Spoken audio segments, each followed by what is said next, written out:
बिस्मिल्लाहिर्रहमानिर्रहीम। अस्सलाम वालेकुम दोस्तों, उर्दू की एक न्यू वीडियो के साथ आज मैं आपके सामने हाजिर हूँ। तो दोस्तों, आज की जो वीडियो है ये कुवैत के कानून के बारे में है। तो वीडियो स्टार्ट करने से पहले जिन दोस्तों ने अभी तक मेरा चैनल सब्सक्राइब नहीं किया, मैं उनसे रिक्वेस्ट करूंगा कि सबसे पहले वो मेरे चैनल को सब्सक्राइब कर लें ताकि इस तरह की मालूमाती वीडियो सबसे पहले आप तक पहुँच सके। तो कुवैत की वीडियो बनाने का मेन मकसद यही था कि वहाँ के एक दोस्त ने मुझे रिक्वेस्ट की थी कि कुवैत के कवानीन के बारे में भी कोई आप वीडियो बनाएं ताकि हम इससे मुस्तफीद हो सकें। कुवैत के रिहायशी हैसियत की खिलाफवर्जी करने वालों के लिए बेहतरीन मौका। 1 अप्रैल से लेकर 30 अप्रैल तक जिन्होंने इकामा नहीं बनवाया हुआ, जिनका इकामा एक्सपायर हो चुका है या किसी भी वजह से वो ब्लैक लिस्ट है, वहाँ पे इकामा मुखालफिन बगैर जुर्माना अदायगी अपने मुल्क जा सकते हैं। नंबर 2, इकामा मुखालफिन सफरी अखराजात और टिकट खर्च किए बगैर अपने मुल्क जा सकते हैं। कि वो दोस्त जिनका इकामा नहीं है, इकामा किसी वजह से एक्सपायर हो चुका है या उन्होंने इकामा बनवाया नहीं है, ठीक है, तो वो किसी भी टिकट लेने की उनको ज़रूरत नहीं है और उनका सफरी अखराजात भी नहीं होंगे, तो वो इनके बगैर ही अपने वापस मुल्क आ सकते हैं। तो इन सब का खर्चा जो है वो कुवैत हुकूमत ही करेगी। इस इस्तिस्नाई इजाज़त से फ़ायदा उठाने वाले इकामा मुखालफिन को दोबारा कुवैत आने का मौका भी हासिल रहेगा।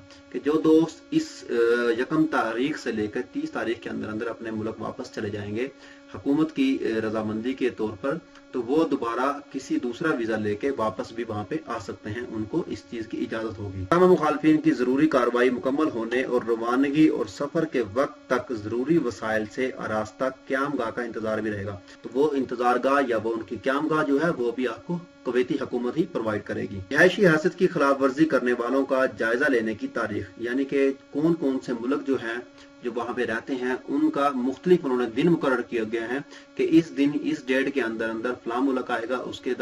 उसके बाद जो तारीख वो देंगे, उसके बाद वो जो दूसरे मुल्क के होंगे लोग वो जाएंगे। जैसा कि मैं अभी आपको बताता हूँ, फिलिपाइनी लोग हैं वहाँ पे, वो 1 अप्रैल से 5 अप्रैल तक वहाँ पे जा सकते हैं और अपना जो है दर्ज करवा सकते हैं और अपने मुल्क के लिए वापसी उनको बोल सकते हैं कि हमने वापस जाना है।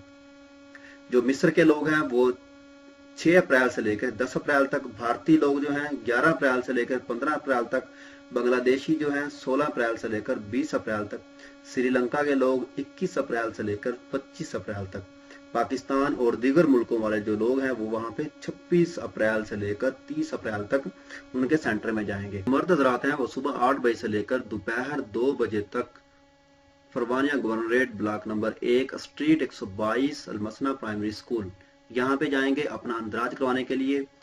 जो भी दोस्त वापस आना चाहते हैं अपने मुल्कों में, फिलिपाइनी है, मसरी हैं, भारतीय हैं, बांग्लादेशी, श्रीलंकन, पाकिस्तानी या कोई भी किसी भी मुल्क से ताल्लुक रखता है, वो अपनी अपनी डेट देखकर वहाँ पे जाएंगे सुबह 8 बजे से लेकर 2 बजे तक। उसके बाद खवातीन के लिए है Farwaniya governorate block number 1 street 76 यानी कि 76 फरवानिया प्राइमरी स्कूल। खवातीन के लिए ये जगह उन्होंने मखसूस की हुई है कि सुबह 8 बजे से लेकर आप 2 बजे तक यहाँ पे अपना इंदराज करवा सकते हैं। तो ये थी दोस्तों आज की वीडियो, मैंने चाहा मैं आप दोस्तों के साथ शेयर करूं। उम्मीद करता हूँ आपको ये वीडियो पसंद आएगी। अगर आपको ये वीडियो पसंद आए तो दोस्तों मेरे चैनल को सब्सक्राइब करना, वीडियो को लाइक एंड शेयर करना मत भूलिएगा। तो मिलते हैं किसी न्यू वीडियो में किसी न्यू टॉपिक के साथ। मुझे दीजिए इजाजत। ओके, अल्लाह हाफिज।